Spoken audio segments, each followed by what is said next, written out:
જામનગરમાં two wheeler માલિકે petrol pump પર કર્યો ગેરરીતિનો આક્ષેપ। ટાંકીમાં નિયત પ્રમાણ કરતાં વધુ પેટ્રોલ ભર્યું હોવાનો આરોપ લગાવાયો છે। વધારે પેટ્રોલ ભરતા ટુ વ્હીલર માલિકે પુરવઠા તંત્રને ફરિયાદ કરી। સ્કૂટરની ટાંકી ખાલી કરીને પેટ્રોલનું પ્રમાણ માપવામાં આવ્યું। નિયત ક્ષમતા કરતાં વધુ પેટ્રોલ ભરાયું હોવાનો પુરવઠા તંત્રે દાવો કર્યો છે। કંપની દ્વારા પેટ્રોલ ટેન્કમાં વધુ ક્ષમતા રાખવામાં આવી હોવાનો દાવો કરાયો છે। જો કે પેટ્રોલ પંપમાં કોઈ ગેરરીતિ ન થઈ હોવાનું અધિકારીએ જણાવ્યું। तो मोटा भागे पेट्रोल पंप पर पेट्रोल भरावा जता ओछू पेट्रोल भर्यानो अने गैररीति थयानो आक्षेप लागतो होय छे। परंतु जामनगर में टू व्हीलर मालिके पेट्रोल पंप पर आश्चर्यजनक आरोप लगाव्यो छे। टू व्हीलर चालकनो आरोप छे के तेना स्कूटर में नियमित प्रमाण करता वधारे पेट्रोल भरवामां आव्युं छे।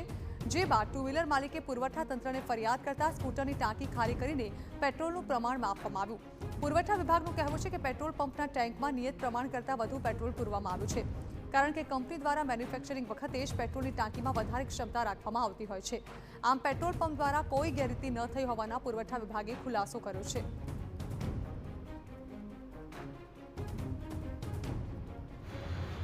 आ बाबते तपासणी करता फरियादीने हाजरीमां राखी अमे तपासणी करेल छे। फरियादीनुं जे टू व्हीलर हतुं एमने संपूर्णपणे खाली करावी अने पछी जे मापणी करी छे जे एमना पेट्रोलनी, तो ए जे छे 6 करता पण वधारे आवेલું છે। એટલે જે આપણે એન્જિન ક્ષમતા જે ફ્યુલ ટાંકીની જે ક્ષમતા હોય છે એના કરતાં 15 થી 20% જે છે મેન્યુફેક્ચરર કરતાં વધારે ગેપ રાખતા હોય છે અને સરકારશ્રીનો એવો પરિપત્ર પણ થયેલો છે। એટલે હાલ જે તપાસણીમાં આવેલ છે એવી કોઈ ગેરરીતિ કે એવું કંઈ જાણવા આવેલ